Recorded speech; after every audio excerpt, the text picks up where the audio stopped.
कहाँ जा रही है बहू? स्कूटी की चाबी उठाती हुई प्रथा से सास ने पूछा। मम्मी की तरफ जा रही थी अम्मा जी।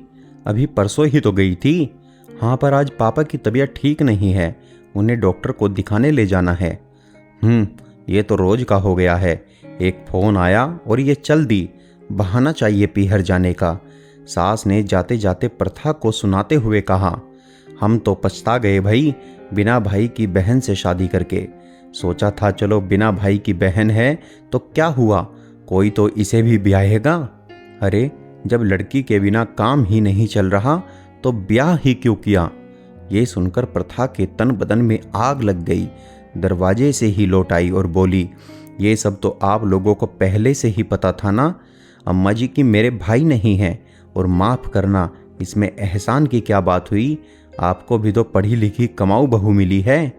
लो, अब तो ये अपनी नौकरी और पैसों की भी धौंस दिखाने लगी। अजी सुनते हैं देवू के पिताजी।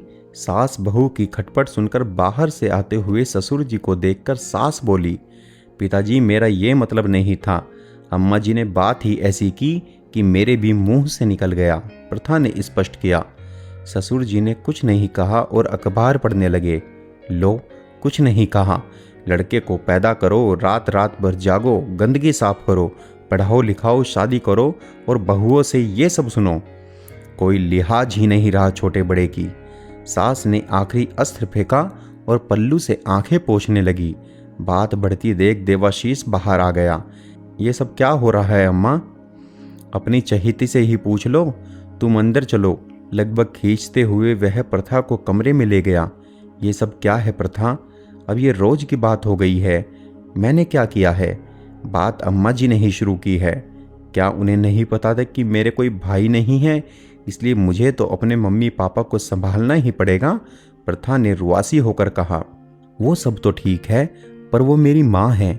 बड़ी मुश्किल से पाला है उन्होंने मुझे। माता पिता का कर्ज उनकी सेवा से ही उतारा जा सकता है। सेवा न सही, तुम उनसे जरा अदब से बात किया करो। अच्छा, बाहर हुई सारी बातचीत में तुम्हें मेरी बेअदबी कहाँ नजर आई? तुम्हें ये नौकरी वाली बात कहनी नहीं चाहिए थी।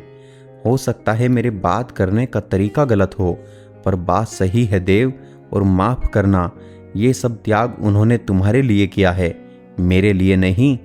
अगर उन्हें मेरा सम्मान और समर्पण चाहिए तो मुझे भी थोड़ी इज्जत देनी होगी। स्कूटी की चाबी और पर्स उठाते हुए प्रथा बोली।